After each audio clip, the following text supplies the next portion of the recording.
Colors. For years, they have infected everything we hold dear, from dictating what spells you can and can't cast in Magic to causing wars on the playground. But they haven't infected anything more than video games. I mean, look at this. And this thing even has color in the name. So, in order to fight back against these colors, I decided to make a game with only 2 colors. Sure, I could try making a game with 1 color, but that's what you're looking at right now, and it's not good. First, I decided the colors I'd use, and although it's pretty bland, for the time being, I just settled on black and white, as those contrast the best and are easiest to use. But if you stick around, you'll see what ends up in the final project, and it is much more interesting. Now that I've got the colors, I need to figure out what the game should be, and after extensive brainstorming, I came up with the idea of an endless runner where you're running across rooftops. Something that has never been done before. First, I needed the sprites. Luckily, I bought this really nice sprite sheet with everything. An idle animation, jumping and running, gun. Because the game only has 2 colors, I had to change the colors from many to 1.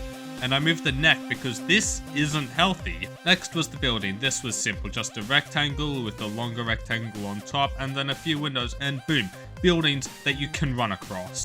Then I had to generate the buildings. I wrote up some simple code and made it so the player would run across them, and added in jumping so you don't just fall off a building every time. Now, a single jump isn't nearly cool enough because I can do that in the real world, and the real world scares me.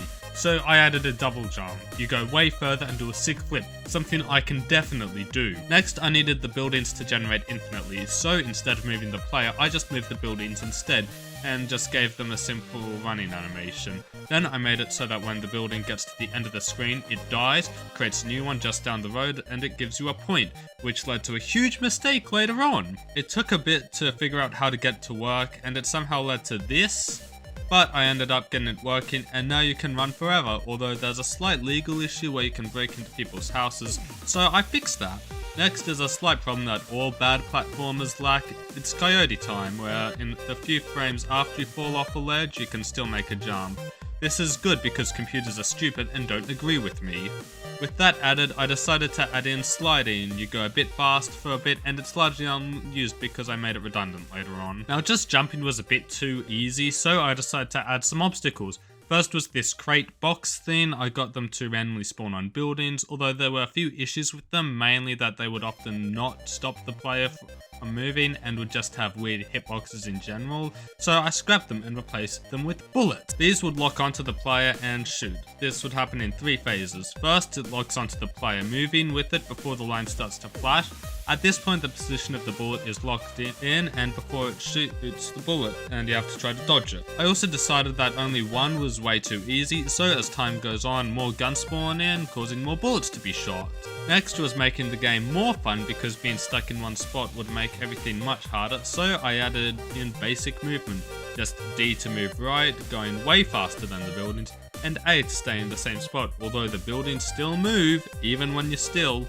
Next, I wanted a background. At first, I tried using the included game maker options. I had plenty to choose from, like boxes, which just looked odd no matter how hard I tried, along with other options like this mess, paramedic if I wanted to take place in Europe, and mountains, although I ended up just making a simple background that loops to the left. Then I imported the idle sprite for the player so they're not running in place like a maniac, and began working on the health system. Because bullets hurt, you can't just keep running after being hit. So I made it so when the players hit, they flinch, meaning if you hit whilst over a gap, you likely won't last too much longer. Then I added in a health bar, just 3 hearts with a standard white fill for yes and black fill for no. And I made it so when you lose all 3 lives, you fall to your death, even moving through buildings. Now, at this point, the game's just about finished. I still need music, sound effects, and that color thing, but we've got movement, multiple lose scenarios, hell, even a score system, but I wanted more. After all, making a game with few colors isn't the coolest thing ever, so I decided to add in a leaderboard. I mean, I found this site that has game maker support, an easy tutorial that I can follow. What's the worst that could happen? Yeah, I think the fire's the least of my worries right now. So it turns out leaderboards just don't like me. Just for reference, the first 3.5 hours of this project was what you've seen so far. The bullets, moving buildings, all that good stuff. There's nearly 2 hours of just getting simple leaderboards to work. followed the tutorial it gave me perfectly and even loaded up the included demo, which worked fine until I added in my leaderboard.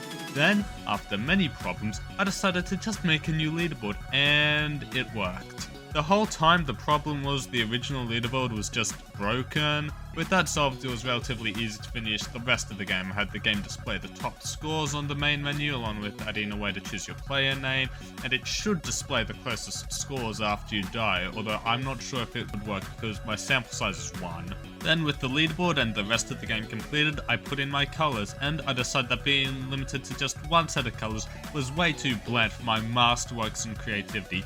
So I reworked a bunch of the sprites, encountered a few bugs, and ended up with this button that lets you choose from a selection of 5 sets of colours, which originally looked hideous, but I was able to get them to look a lot better. Then, with the many colours added in, I decided to add some sound effects for jumping and being shot, and added some appropriate background music, and that's the game. This was originally meant to be a 24-hour challenge, but the whole thing ballooned, especially when I decided to add in leaderboards. Now, the best part about this game is that you can play it right now. It's available on my itch.io page, so you can try to beat my very impressive high score. And it's also where you can find other hit games like Light Run, which I made in 72 hours for a game jam, or Drunk Driving the Experience, where you can know what it's like to be a real-life drunk driver. Now, with all that said, make sure to like and subscribe. I haven't been able to do as many videos as I wanted to this year because I've been busy with school, but I've got some time off and I should have another video coming out soon on something much more exciting, so stay tuned.